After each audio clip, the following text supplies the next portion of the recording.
دیے گئے ہیں گھوم گھام کے تزکیہ نفس پہ رکتے ہیں۔ اہل طریقت کی ذمہ داری ہی یہ ہے کہ نیابت رسول کے جو سب دعوے دار ہیں اہل خانخواہ، وہ نیابت رسول کا حق ادا کریں۔ بیعت تو سوائے اہل طریقت کے کوئی لیتا ہی نہیں ہے دنیا میں، تزکیہ کرنا انہی کا کام ہے۔ چلیے ہم آگے چلتے ہیں۔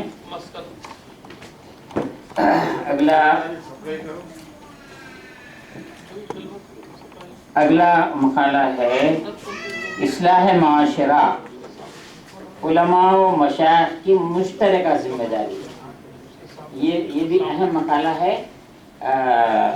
میں دعوت دے رہا ہوں مولانا سید محمد علی قادری الہاشمی، المعروف ممشاد پاشا صاحب، نبیر زرد علی شاہ صاحب مہاجر مکی رحمۃ اللہ تعالی علیہ۔ میں امید کرتا ہوں کہ اس عنوان سے وہ ضرور انصاف کریں گے، کیونکہ اس پر وہ بہت کام کرتے ہیں۔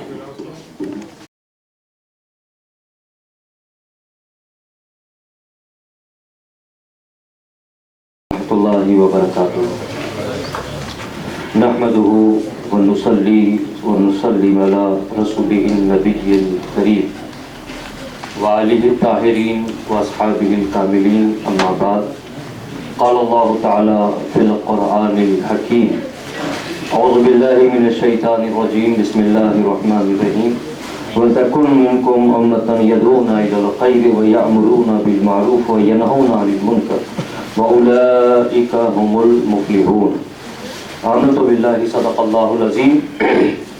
وصدق رسولہ النبی الامین الکریم، ونحن علی ذلک لمن الشاہدین والشاکرین والحمد للہ رب العالمین۔ معزز حاضرین، قابل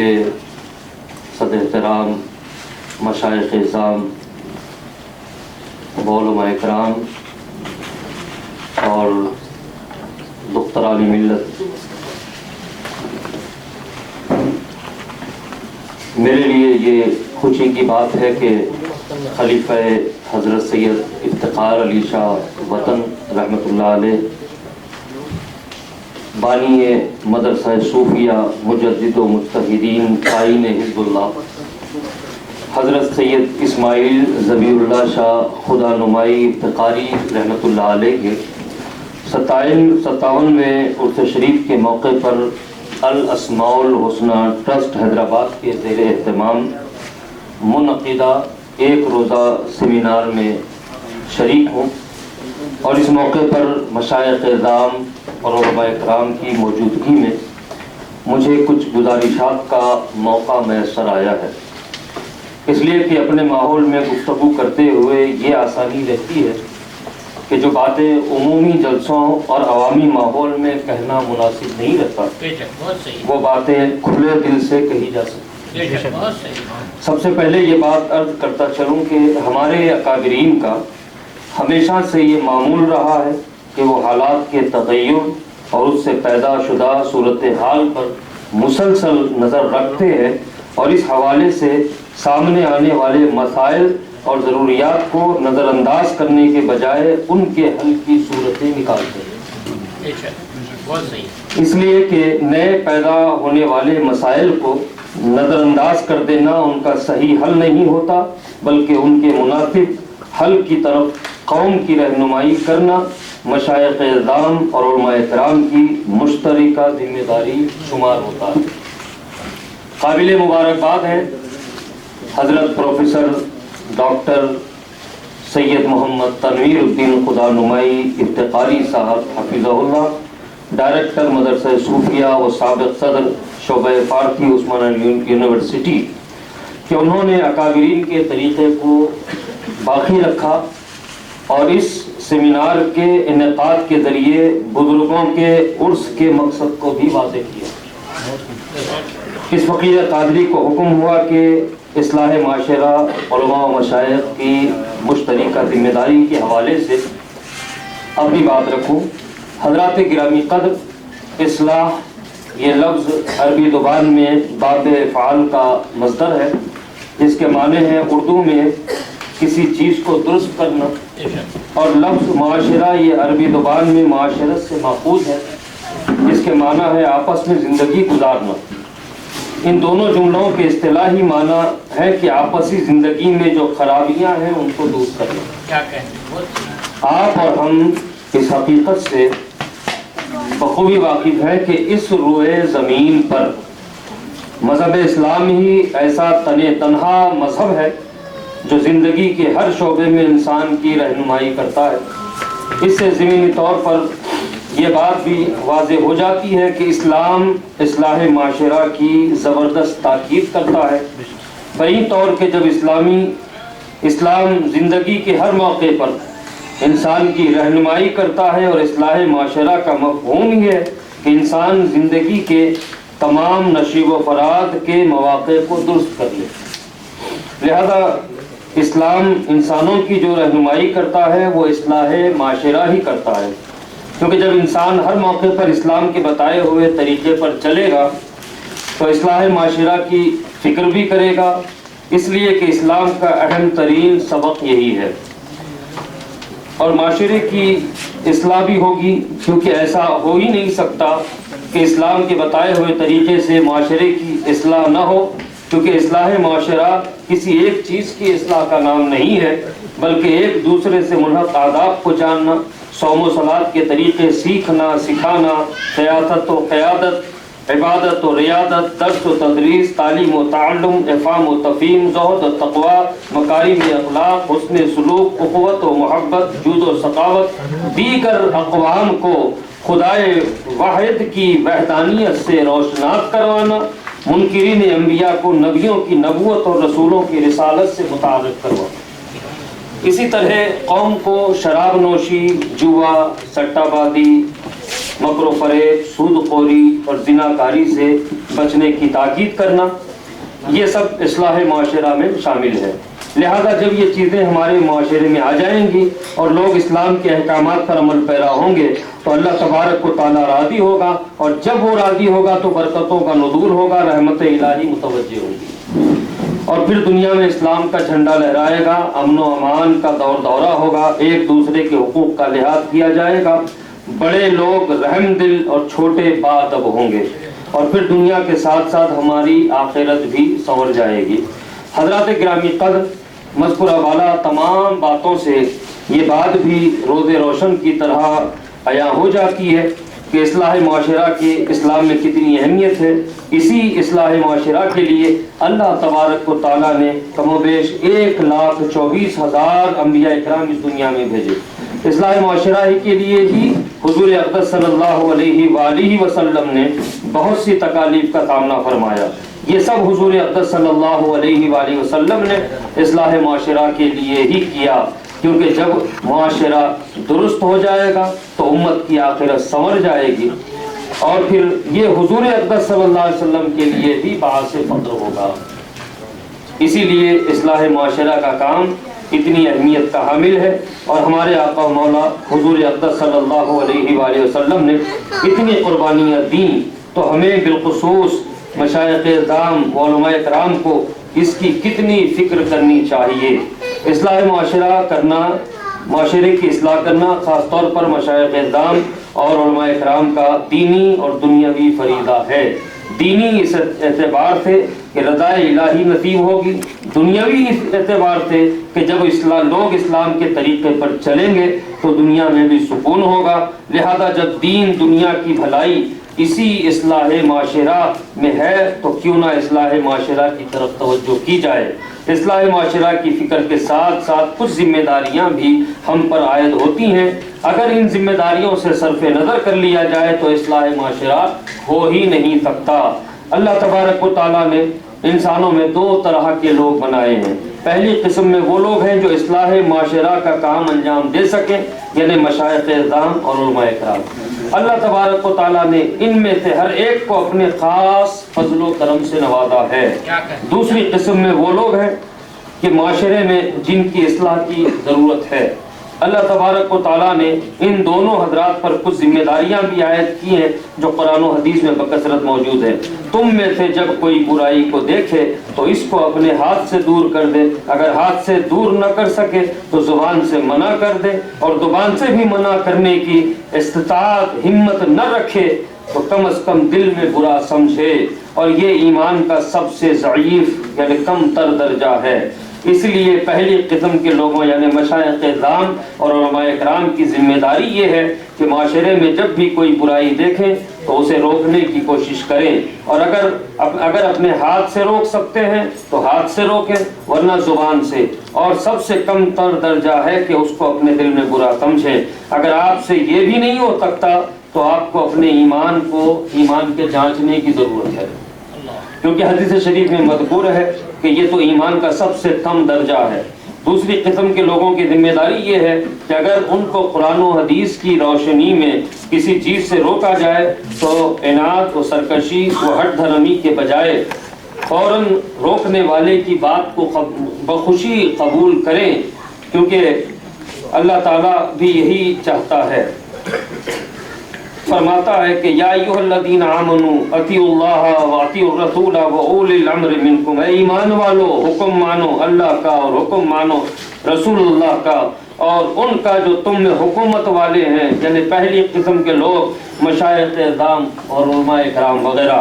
اطاعت کرو۔ لہذا دوسری قسم کے لوگوں پر یہ ذمہ داری ہے کہ وہ اس آیت کی روح سے روکنے والے کی بات مان کر اس برائی سے نکل کر توبہ کریں، اور روکنے والے کا شکریہ ادا کریں کہ اس نے آپ کو کسی برائی سے نکال کر عذاب الہی سے بچا لیا۔ نیز پہلی قسم کے لوگ خواہ وہ مشائخ اعظام ہو یا علماء اکرام ہو، ان پر سب سے پہلے یہ ذمہ داری عائد ہوتی ہے کہ وہ اپنے احوال پر نظر کرے اور اس بات پر توجہ دے کہ کیا وہ لوگوں کو اسی کام کا حکم یا مشورہ دیتے ہیں جو وہ خود کرتے ہیں، اور پھر دوسری ذمہ داری یہ ہے کہ وہ اپنی صفوں میں اتحاد پیدا کریں، آپسی اختلافات سے اپنے آپ کو دور رکھیں، کوئی ایسا عمل یا بات نہ کریں جس سے ماحول میں تناؤ پیدا ہو، غرور و تکبر سے خود کو دور رکھیں، کسی کے نسب کی تحقیق میں وقت ضائع کرنے کے بجائے اپنے آنے والی نسلوں کی نسب کی حفاظت کا بندوبست کریں، دوسروں کے علم کو ناپنے تولنے سے بہتر اپنے پاس موجود علم کی حفاظت اور اس کو پھیلانے پر توجہ دیں۔ اپنے ذہنوں میں یہ بات رکھیں کہ ہماری اپنی خوبیاں ہماری اپنی اختیاری نہیں ہیں، بلکہ اللہ تبارک و تعالیٰ کے فضل و کرم سے ہے۔ دنیا میں جو کچھ بھی ہماری عزت ہے وہ اللہ تبارک و تعالیٰ کے فضل، حضور اقدس صلی اللہ علیہ وآلہ وسلم کی پاک نسبت کے طفیل اور پیران اکرام و اساتذہ اکرام کی توجہات سے ہے۔ اصلاح معاشرہ کا کام اپنے اپنے بٹے ہوئے خانوں کے ذریعے انجام دینے کے بجائے اتحاد و اتفاق کے ساتھ انجام دیں۔ اگر یہ کہا جائے تو بیجا نہیں ہوگا کہ مشائخ اعظام اور علماء کرام امت کی کشتی کے ناخدا ہیں۔ اس وقت امت مسلمہ کو، اپنی بات کو میں ختم کرنے جا رہا ہوں، اس وقت امت مسلمہ کو بڑے کٹھن حالات کا سامنا ہے۔ ایک طرف کفار و مشرکین ممالک کے متحد ہو کر عالم اسلام پر حملہ آور ہونے اور مسلمان ممالک پر وحشیانہ مظالم کی خون آلود داستہ ہے، تو دوسری طرف فکری ارتداد اور تشکیک جیسے مہلک امراض ہیں جو امت مسلمہ کے وجود میں سرطان کی طرح پھیل رہے ہیں۔ امت کے نوجوان اس وقت الحاد و تشکیک جیسے مسائل کا شکار ہیں۔ اس نازک وقت میں علماء مشائخ اعظام اور علماء کرام کی ذمہ داری ہے کہ وہ ان اہم مسائل کی طرف توجہ دیں۔ بدقسمتی سے اس وقت ایک بہت بڑے طبقے کی صلاحیت فروعی مسائل اور آپسی جھگڑوں میں خرچ ہو رہی ہے۔ فروعی مسائل میں یوں الجھنے سے نوجوان نسل مشائخ اعظام اور علماء کرام سے دور ہو رہی ہے۔ وقت کا تقاضا ہے کہ مشائخ اعظام اور علماء کرام خاص طور پر نوجوان مشائخ و علماء غور و فکر کریں اور سوچیں کہ وہ کس طرح اپنی صلاحیتوں کو بروئے کار لا کر امت کے لیے نفع مند ثابت ہو سکتے ہیں۔ ایک مشائخ اور ایک عالم کی خوبصورتی اس کے لباس، اس کے پوشاک اور اس کی سواری میں نہیں، بلکہ ان کا حسن و جمال، ان کی سادگی، تقوی اور اخلاص میں۔ یہ وہ ہتھیار ہیں کہ جس کے بغیر کوئی معرکہ سر نہیں کر سکتا۔ حالات اور ماحول سے بے خبری ٹھیک نہیں ہے۔ اسلام ایک مکمل ضابط حیات ہے۔ یہ دین خانقاہوں، مساجد اور مدارس تک محدود ہونے کے لیے نہیں آیا، بلکہ شریعت اسلامی میں روز قیامت تک آنے والے تمام مسائل و مشکلات کا حل موجود ہے۔ یاد رکھیں، اسلامی نظام، اس کی تعلیمات کوئی ناقص و محدود نہیں ہے کہ جس پر عمل پیرا ہونے کے لیے معاشرے سے کٹنا پڑے اور رہبانیت کی طرف جانا پڑے۔ ہمارے اکابرین نے سلطنتیں بنائی، قاضی القضات بنے، عہدے حاصل کیے اور ساتھ ساتھ اپنے فرائض و واجبات بلکہ مستحبات کی بھی رعایت رکھی۔ وہ بیک وقت اپنے عہدوں کے فرائض کو بھی انجام دیتے اور خلق خدا کے اخلاق و اعمال کی بھی ایک داعی کی حیثیت سے اصلاح کرتے۔ عصر حاضر میں مشائخ اعظام اور علماء کرام کا معاشرے سے الگ ہو جانا اور خانقاہ اور مدرسے تک محدود ہو جانا امت کے لیے، خصوصاً نوجوان نسل کے لیے انتہائی مضر ہے۔ ایک ماہر طبیب وہی ہوتا ہے جو مرض کی تشخیص کی صلاحیت بھی رکھتا ہو۔ علماء، مشائخ اعظام اور علماء کرام اس امت کے روحانی طبیب ہیں۔ انہیں معلوم ہونا چاہیے کہ نسل نو اس وقت کن روحانی و ذہنی امراض کا شکار ہے۔ وہ تشکیک، الحاد، بے دینی اور مغربی تہذیب سے متاثر ہے۔ اسلامی معاشرہ اپنی شناخت کھوتا جا رہا ہے، ایک دوسرے سے دوریاں بڑھتی جا رہی ہیں، جہیز ہراسانی کے واقعات میں مسلسل اضافہ ہوتا جا رہا ہے، طلاق کی کثرت ہو چکی ہے، سودی لین دین عام بات ہو چکی ہے، زناکاری فیشن کی شکل اختیار کر رہی ہے، مسلمان لڑکے یا مسلمان لڑکی کا غیر مسلم لڑکوں اور لڑکیوں سے شادیوں کا ایک سلسلہ چل رہا ہے۔ ایسی بہت سی برائیاں ہیں جو ہمارے معاشرے کا حصہ بن چکی ہیں۔ حالیہ دنوں میں ایک مسلمان لڑکی کا اپنی ویڈیو بنا کر خودکشی کرنا یہ پہلا واقعہ نہیں ہے، آئے دن ایسے واقعات پیش آ رہے ہیں۔ اس کے اسباب میں سے ایک سبب مشائخ اعظام اور علماء کرام کا عوام سے دور ہو جانا بھی ہے۔ جب تک مشائخ اعظام اور علماء کرام اور عوام کے درمیان فاصلے ختم نہیں ہوتے، اس وقت تک معاشرے کی اصلاح ممکن نہیں ہے۔ معاشرے کی اصلاح مشائخ اعظام اور علماء کرام کی مشترکہ ذمہ داری ہے۔ اگر اس جانب توجہ دی جائے تو چند دنوں میں ہی معاشرے کی تمام برائیاں دور ہو سکتی ہیں۔ یہ تھی چند باتیں جن کو عرض کر کے عنوان کا کما حق ادا کرنے کی میں نے کوشش کی ہے۔ آخر میں اللہ تبارک و تعالیٰ سے دعا کرتا ہوں کہ ہم سب کو ان باتوں پر عمل پیرا فرمائے، آمین یا رب العالمین۔ سید محمد علی قادری الہاشمی ممشاد پاشا صاحب خواتین اصلاح معاشرہ اور علماء مشائخ کی مشترکہ ذمہ داری پر بہت ہی ذمہ دارانہ گفتگو فرما رہے تھے۔ اللہ تعالیٰ سے، اس کی رحمت سے ہم کو مایوسی نہیں ہے، حالات بدل جائیں گے انشاءاللہ تعالی۔ ایک اہم مقالہ ہے، یہ عام طور پر یونیورسٹیوں میں ایسا ہوتا ہے کہ خواتین اسکالرس بھی پیش کرتی ہیں، لیکن خانقاہی نظام میں ایسا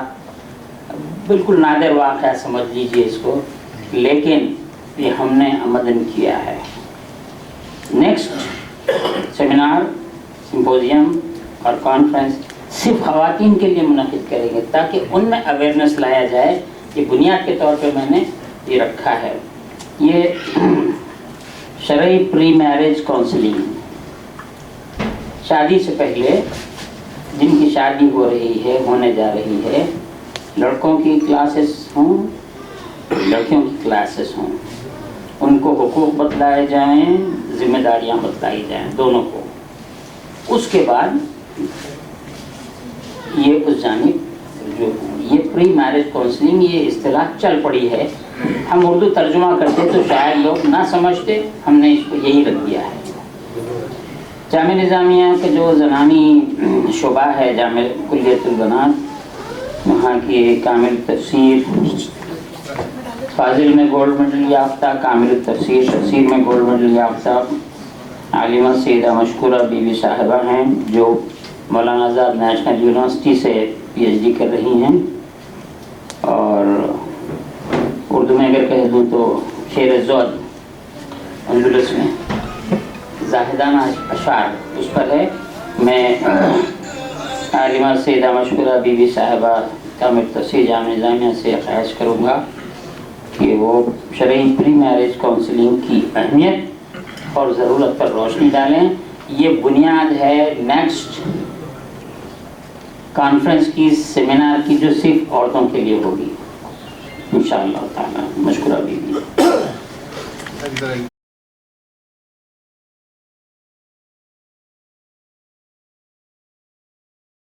الرحیم الحمدللہ رب العالمین والصلاة والسلام علی سید الانبیاء والمرسلین وعلی آلہ وصحبہ اجمعین وبعد۔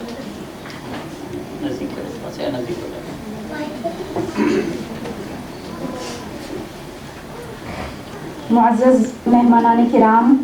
و مشائخ اعظام اور محترم شرکاء و سامعین کرام اور عزیز بہنوں، السلام علیکم ورحمۃ اللہ وبرکاتہ۔ قبل اس کے کہ میں اپنا مختصر سا مقالہ آپ کے سامنے پیش کروں، چند اہم باتیں گوشے گزار کرتی ہوں۔ پہلی بات یہ ہے کہ مجھے بہت مسرت محسوس ہو رہی ہے کہ مجھے اس سیمینار میں بطور نمائندہ خاتون جو خانقاہوں اور یونیورسٹیز اور مدارس کی خواتین کی طرف سے نمائندگی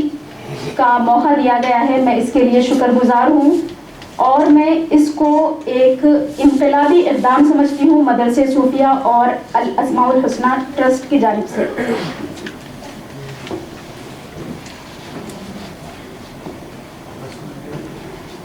شرعی پری میرج کاؤنسلنگ کی اہمیت و ضرورت پر کچھ لکھنے یا کہنے سے قبل اس کاؤنسلنگ کی نوعیت اور مقاصد کو سمجھنا ضروری ہے۔ پری میرج کاؤنسلنگ ایک قسم کی مشاورت ہے جو نکاح سے قبل لڑکا یا لڑکی کے ساتھ ایک یا چند نشستوں میں کی جاتی ہے۔ اس میں ان سے ایسے مختلف سوالات کے جوابات لیے جاتے ہیں جو ماضی اور مستقبل کے متعلق ہوتے ہیں، تاکہ ان سے نکاح کے متعلق ان کی توقعات اور مقاصد کو سمجھا جائے۔ اس مشاورت کا مقصد دونوں کو نکاح کے بعد کی زندگی کے لیے تیار کرنا ہوتا ہے۔ پری میرج کاؤنسلنگ ایک خوشگوار، صحت مند اور مستقل ازدواجی زندگی تشکیل دینے میں مددگار ہوتی ہے، اور اس سے لڑکوں اور لڑکیوں کو اپنی اچھائیوں اور کمیوں کا پتہ چلتا ہے، جس سے وہ نکاح سے پہلے اس کی اصلاح کر کے نئی زندگی کو آسان بنا سکتے ہیں۔ اگر ہم اس کاؤنسلنگ کو شرعی نقطہ نظر سے دیکھیں تو اس میں ازدواجی تعلقات میں حلال اور حرام اور جائز و ناجائز سے واقفیت اور نکاح سے متعلق ضروری مسائل سے آگاہی سر فہرست ہے، جو ایک صالح اور خوشگوار زندگی گزارنے کے لیے بے حد ضروری ہے۔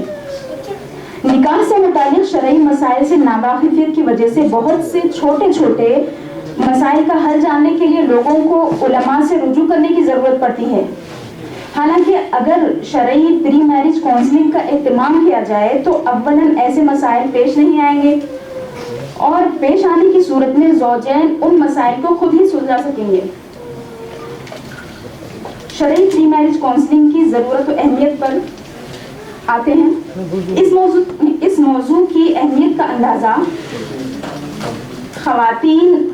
پر ظلم و ستم کے بڑھتے واقعات اور ناخوشگوار ازدواجی زندگی اور آپسی بدگمانی، نااتفاقی کے نتیجے میں طلاق یا خلا اور شریک حیات کے ساتھ زدوں کو، یہاں تک کہ قتل یا خودکشی کے واقعات کی کثرت سے ہوتا ہے۔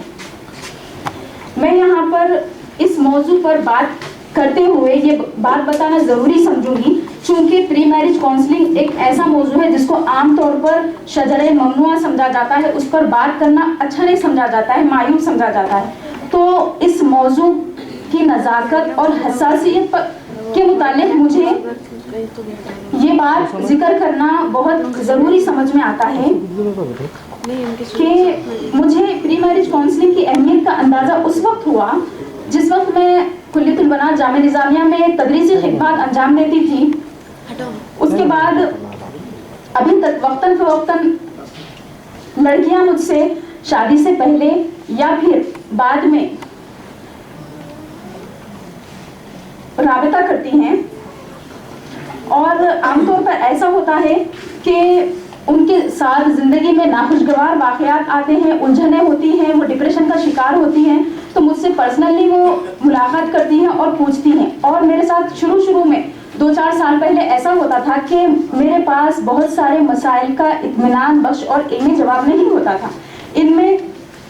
بعض بچیاں پہلے ملاقات کرتی نکاح سے پہلے اور آئلی ذمہ داریوں کے بارے میں دریافت کرتی کہ باجی بتائیں کہ ہمیں کیا کرنا ہوگا، ہماری ذمہ داری کیا ہوگی، اس طرح کی بات ہوتی۔ اور زیادہ تر بچیاں نکاح کے بعد پریشان کن صورتوں کا سامنا کرنے کے بعد پوچھتی۔ اس وقت میں نے اپنی محدود معلومات اور نبی کریم صلی اللہ علیہ وسلم اور ازواج مطہرات کے اسوہ حسنہ کو سامنے رکھ کر ان کو مطمئن کرنے اور کسی حد تک ان کے مسئلے کو سلجھانے کی کوشش کی۔ پھر میں نے اس موضوع کی ضرورت و اہمیت کو سمجھتے ہوئے اس بارے میں مطالعہ کرنا شروع کیا۔ دوران مطالعہ مجھے چند ایسی کتابیں ملی، بلکہ چند کیا بہت ساری کتابیں جن میں سے زیادہ تر کا تعلق عربی زبان سے، اردو میں بھی مجھے کتابیں ملی لیکن عربی میں زیادہ کتابیں ہیں جو ازدواجی زندگی کے کچھ رہنما اصول بتاتی ہیں اور بعض نکاح سے قبل رہنمایانہ ہدایات پر مشتمل ہے۔ اور میری نظر میں یہ کتابیں کافی حد تک کسی بھی شادی شدہ جوڑے کے لیے مددگار ثابت ہو سکتی ہیں۔ تاہم صرف کتابوں پر اکتفا نہیں کیا جا سکتا، بلکہ زمانے کے تیزی سے بدلتے ہوئے رجحانات اور ازدواجی زندگی اور اس کے مسائل اور تقاضوں سے ہماری نسل کو ناواقفیت کے پیش نظر زبانی کاؤنسلنگ بہت ضروری ہے۔ پر ایسی ٹریننگ کا اہتمام کیا جانا چاہیے جس سے وہ ان مسائل سے اچھی طرح واقف ہو جائیں اور اس کی نزاکتوں کو سمجھیں۔ نمبر 1، نکاح و طلاق کے بنیادی مسائل شرعیہ سے آگاہی۔ نمبر 2، زوجین کے حقوق اور فرائض سے واقفیت۔ نمبر 3، ازدواجی تعلقات میں حلال و حرام کی تمیز۔ نمبر 4، پاکی و ناپاکی کے مسائل اور امور سے واقفیت۔ نمبر 5، نزاع یا لڑائی کی صورت میں آپس میں صلح و صفائی اور طرفین سے ایک حکم کو مقرر کرنا جس کا خود قرآن مجید نے حکم دیا ہے۔ نمبر 6، انتہائی پیچیدہ صورتوں میں جب دونوں طرف سے ہم آہنگی کی کوئی صورت نہ نظر آئے یا دین کا مسئلہ ہو تو طلاق، خلا یا فسخ نکاح کی صورتوں سے واقفیت جو شریک حیات کی ذہنی یا جسمانی اذیت اور قتل یا خودکشی کا بہترین متبادل ہے۔ نمبر 7، رزق کے معاملے میں کسب معاش کے ساتھ اللہ تعالیٰ کی ذات پر توکل کرنا انہیں سکھایا جائے تاکہ تنگی اور نامساعد حالات میں مایوسی اور کسی ناروا یا انتہائی اقدام کے بجائے زوجین ایک دوسرے کی مدد سے ایسے مشکل حالات سے باہر نکل سکیں، اسے نمٹ سکیں۔ اس ذریعے سے تربیت کا کم از کم یہ فائدہ ہوگا کہ وہ غیر متوقع حالات سے نمٹنے کے ساتھ ساتھ مستقبل کے خوف سے کسی حد تک خود کو نکال سکیں گے اور توہمات اور جہل پر مبنی رسم و رواج کی زندگی سے بچ کر ایک صاف ستھری اور یقین و اعتماد سے بھرپور زندگی گزار سکیں گے اور اسلامی تعلیمات کی روشنی میں دنیا کے ساتھ ساتھ اپنی آخرت کو بھی سنوار سکیں گے۔ کلیۃ البنات میں تدریسی خدمات انجام دینے کی وجہ سے شادی شدہ طالبات کی طرف سے پوچھے جانے والے سوالات اور ان سے ہونے والی گفتگو اور ان میں سے کئی کے احوال جان کر مجھے ایسا محسوس ہوتا ہے کہ پری میرج کاؤنسلنگ میں حالات حاضرہ کے لحاظ سے نکاح سے پہلے ایسی نشستوں کا اہتمام ہونا ضروری ہے جس میں ٹرینر متوقع زوجین سے مندرجہ ذیل امور کے بارے میں سنجیدہ گفتگو کرے۔ اور یہ جو نشست ہوگی یہ دونوں کی علیحدہ تربیت کے بعد ہوگی، فائنل ہوگی۔ ان امور پر گفتگو کریں تاکہ وہ دونوں ایک دوسرے کے اخلاق و کردار اور زندگی کے بارے میں ایک دوسرے کے زاویہ نظر کو سمجھ سکیں، اس سے وہ ایک دوسرے کی کمیونیکیشن اسکلز اور شخصیت کا اندازہ کر سکیں، اور یہ نشست ذہنی ہم آہنگی میں بھی مددگار ثابت ہو سکتی ہے۔ اب جن امور پر ان سے سوالات کیے جائیں وہ یہ ہیں: نمبر 1 عقائد و نظریات، نمبر 2 سماجی و اخلاقی اقدار، نمبر 3 مالی اور معاشی وسائل اور مسائل، نمبر 4 شادی میں رائج رسومات اور طور طریقے، نمبر 5 محبت کا مفہوم اور ازدواجی تعلقات کا مفہوم اور زوجین کے آپسی تعلقات کے ایمانی و روحانی پہلو، نمبر 6 نکاح کے مقاصد اور تقاضے، اولاد کی ضرورت و اہمیت، نمبر 7 زوجین کی عائلی ذمہ داریاں اور خاندانی تعلقات، سسرالی رشتہ داروں کے ساتھ رہن سہن، نمبر 9 آپس میں ایک دوسرے کے ساتھ کتنا وقت گزارا جائے، اور یہ اس وقت اہمیت کا حامل ہو جاتا ہے جب دونوں بھی ملازم ہوں۔ اور ایک اہم بات، جن گھروں میں ٹرینرز کے ذریعے کاؤنسلنگ کروانا پسند نہ ہو تو وہاں پر والدین یا سرپرست کی ذمہ داری بنتی ہے کہ وہ اپنی نگرانی میں یہ کام انجام دے۔ آخر میں اپنی بات کہہ کر آپ سے رخصت ہونا چاہوں گی کہ ارباب و حل عقد اور خاص طور سے اہل طریقت کی ذمہ داری بنتی ہے کہ وہ بطور سماجی اور دینی رہنما آگے آئیں اور اسے ایک دینی و ملی فریضہ سمجھ کر عوام و خواص کو ازدواجی زندگی کے تقاضے اور مقاصد اور اس میں سامنے آنے والے مسائل اور ان کی نزاکتوں سے لوگوں کو آگاہ کریں، اور اپنے اپنے حلقوں اور خانقاہوں میں گاہے بگاہے ایسی تربیتی کیمپوں اور نشستوں کا انعقاد کریں جن میں تعلیم یافتہ اور اس موضوع پر نظر رکھنے والے تجربہ کار ماہرین کے ذریعے شادی کی عمر کے نوجوان بچوں اور بچیوں کو ان کی آنے والی زندگی کے متعلق صحیح دینی رہنمائی کا اہتمام کریں اور ان کی زندگی کو صالح اور خوشگوار بنانے میں ان کی مدد کریں۔ آپ تمام کا شکریہ سننے کے لیے، اور میں امید کرتی ہوں ہمارے مشائخ اعظام جو یہاں پر موجود ہے یا پھر جو یہاں موجود نہیں ہے اور میری ریکارڈنگ ان تک پہنچ رہی ہے کہ میں یہ کام کرنے کے لیے حاضر ہوں۔ الحمدللہ ایک بات میں یہاں پر ذکر کر کے، آخری بات ذکر کر کے میں آپ سے رخصت ہوں گی کہ چونکہ میں یہ کتابیں بہت زیادہ پڑھتی تھی، اس بارے میں مجھے ضرورت پڑتی تھی، اس کی بہت سارے سوالات آتے تھے میرے پاس، چونکہ جو استاذ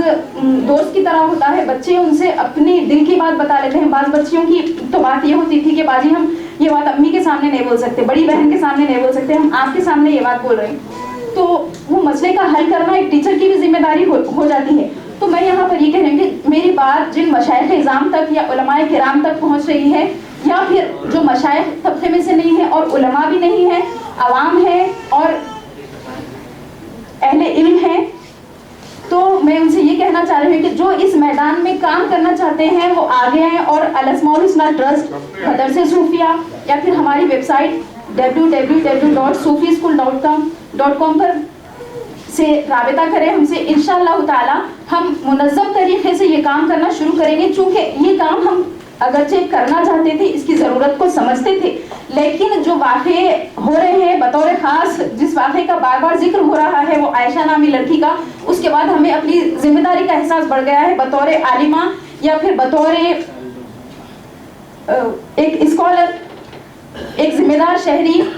تو میں آپ تمام سے گزارش کرتی ہوں کہ جو اس کام میں ہمارے ساتھ آگے آنا چاہتے ہیں، وہ لڑکے ہوں یا لڑکیاں ہوں، ان کو انشاءاللہ تعالی منظم طریقے سے ٹریننگ دی جائے گی، پھر اس کے بعد وہ ٹیچر کے طور پر کام کریں گے۔ یہ ہماری الحمدللہ نیت ہے اور اخلاص ہے، اور یہ پہلا قدم ہے۔ اللہ تعالیٰ سے دعا ہے کہ اس کوشش کو ثمرآور بنائیں، اور آپ تمام کا بہت بہت شکریہ۔ جزاکم اللہ خیرا، والسلام علیکم ورحمۃ اللہ وبرکاتہ۔